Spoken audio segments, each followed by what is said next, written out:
Welcome to the Robin's Nest. NASCAR officially announced a new in-season tournament starting next year for the new TV deal with TNT/Amazon, basically midway through the season. So, I will give you my opinion on it, and we'll touch on some other things too. So, let's get into it.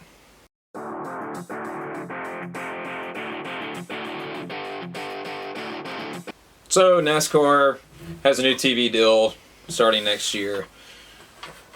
Amazon/TNT is going to pick up some of the races midway. I think the new tournament is the 18th through the 22nd race of the season. And basically what it is it's a 32 drivers are eligible. And over the course of those particular races, they'll accumulate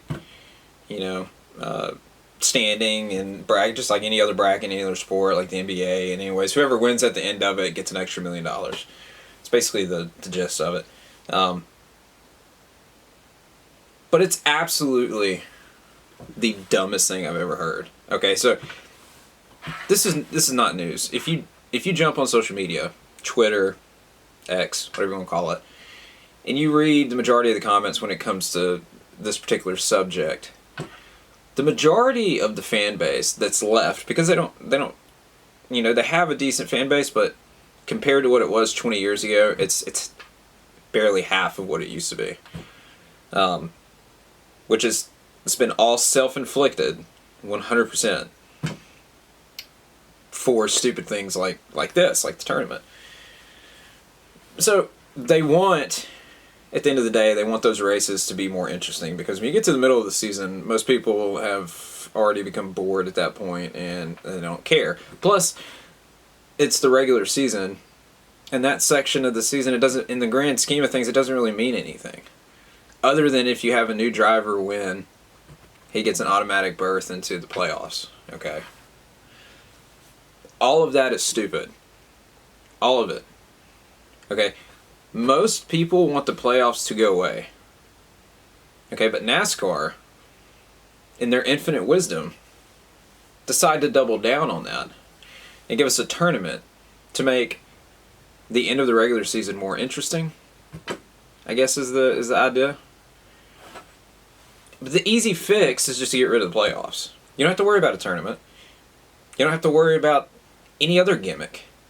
Stages, stage points, all that crap can go away. Get rid of it overnight, and NASCAR flourishes like it did in the 2000s, late 90s and 2000s. It only started to go downhill when they started constant tinkering with it. When Brian France took over, and now Jim has done arguably a worse job than Brian did, which I didn't think was possible. I don't think anybody thought that was possible, because Brian did a pretty bad job. Jim has he's done a worse job, 100%. Not only has he continued all the nonsense that Brian had going, he's also he's pushed NASCAR way off into left field, with the woke nonsense of on their official Twitter page. Was it a year ago, maybe 2 years ago, where they said that they openly endorse the LGBT. Here's the thing. Most people, when they watch sports, they want an escape from all that nonsense. Okay? The NFL learned it the hard way. And they started doing all the garbage with Kaepernick, with kneeling at the flag. They ended up stopping it. If you don't want to stand for the flag, then you stay in the locker room. Come out after it's over. It's very simple. Started to lose money, so you gotta do what you gotta do at the end of the day.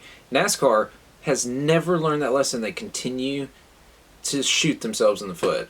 And this is no different. A lot of people keep saying this is basically like the Dash for Cash or the Winston Noble 5, back in the Winston era. But it's really not. It's not. It's another ball sport gimmick that they are using and incorporating in an attempt to get, kids to watch it. People who don't watch racing ordinarily, who watch ball sports. Those people aren't going to watch for more than 5 seconds. Let's be clear about that. It may not be just kids. Adults too, obviously. that watch ball sports. They're not going to watch for more than 5 minutes. They'll watch a race or two, and then that's it. They're out. You know, that's when they were pushing Bubba Wallace hot and heavy, and we all know why they were doing that.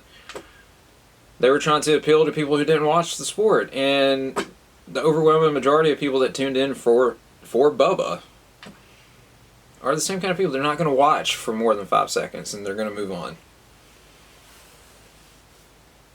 You know, NASCAR has become beholden to the TV companies, the TV executives, who are the ones who probably orchestrated this whole deal with the tournament. I'm sure they are. And NASCAR is going to do whatever they say, because at this point, the TV contract is the lifeblood of NASCAR. It used to not be that way.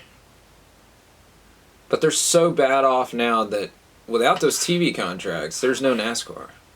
You know, I know that's obvious. You got to have a TV contract in order for a sport to survive. Obviously, I know that. But the point is that the money from those TV contracts is keeping NASCAR afloat. Nothing else. Just that.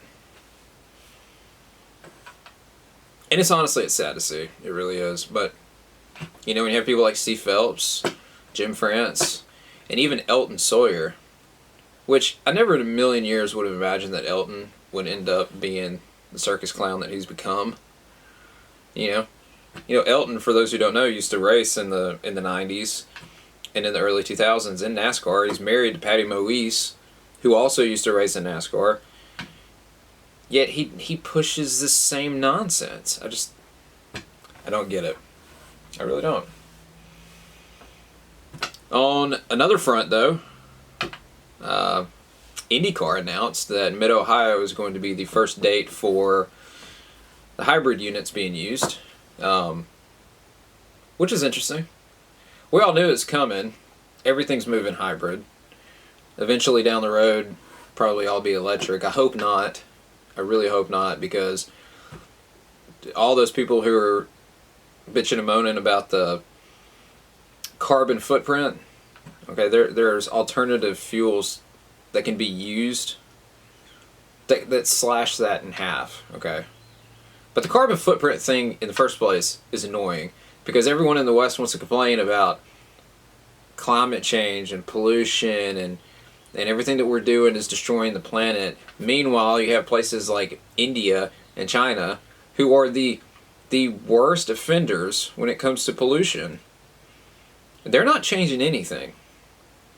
So they're going to continue to pollute while we're chasing our tails trying to come up with these new alternative methods, power our cars and so on and so forth, so we don't leave a carbon footprint. It's just nonsense. It's nonsense. 100% nonsense. Also, the notion that we can control the weather because of the cars that we drive, the fuels that we use. I'll get on a soapbox about that. That's not the point. The point is that they're bringing hybrids into IndyCar in Mid-Ohio. It's pretty cool, I think. You know, at least some more horsepower, theoretically. You know, that's the way that it's worked in WRC with the hybrid units, is give you a little burst of extra horsepower, which WRC is abandoning the hybrid units after, 1 year? Those are gone after this season because it's too expensive, which it's going to be the same. You're going to run into the same issue with IndyCar. And you've already got Honda talking about pulling out of IndyCar because it's too expensive. And now we're going to add a hybrid unit on top of that, and it's just going to get too expensive. I hope it doesn't. I hope Honda sticks around. You know, they were tossing around the idea of leaving Indy and going, if they do leave Indy, they're going to go to NASCAR. I really hope they don't. I really hope they stick with IndyCar. Let's stick with legitimate racing.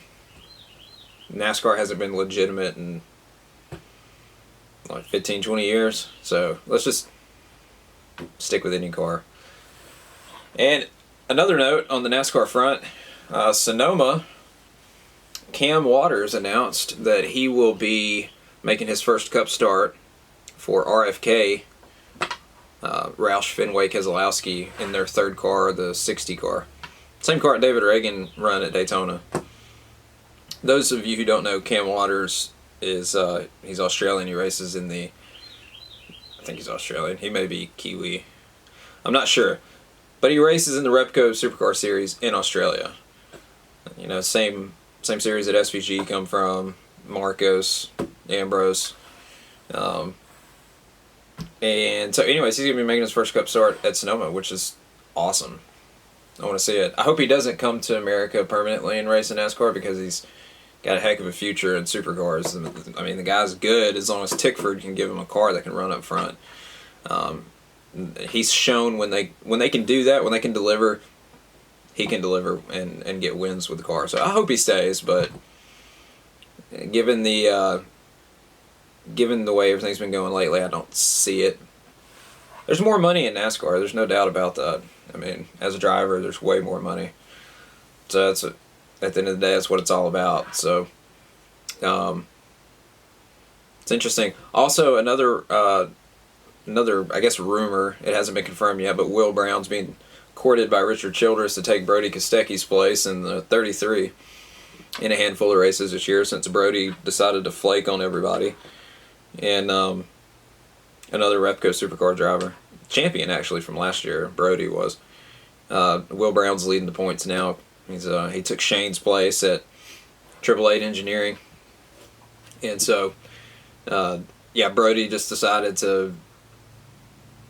I guess he tried to quit on Erebus, but he was under contract, so he can't really do that. And I don't think he was under contract with Childress. He may have been, but whatever the case, they had a 5 or 6 race deal. Kind of, they had talked about a 5 or 6 race deal, and then he backed out of that. So now they're getting someone else to take his place. Will Brown, about the best option that you could get. So, and I think it's being orchestrated by the guy that owns, was it Boost Mobile? He's an Australian guy, so he's the one that's behind everything. And so, anyways, it'll be interesting for sure. See what happens. So, yeah, just want to give my opinion on the tournament thing with NASCAR. I just think it's a terrible idea, just to go along with every other terrible idea that they've had in the past 15, 20 years. I mean, like I said, it's a circus at this point, and it's being run by clowns. So, but I will still hold out hope that they will find their way. Like Steve Phelps said a couple years ago, they lost their way. They need to find it again. I hope they can. I really do. I would love to see NASCAR back to the place that it was in the 2000s and the 90s. I would love to see that. I'm not going to hold my breath, but I'd love to see it. So, anyways, thanks for watching.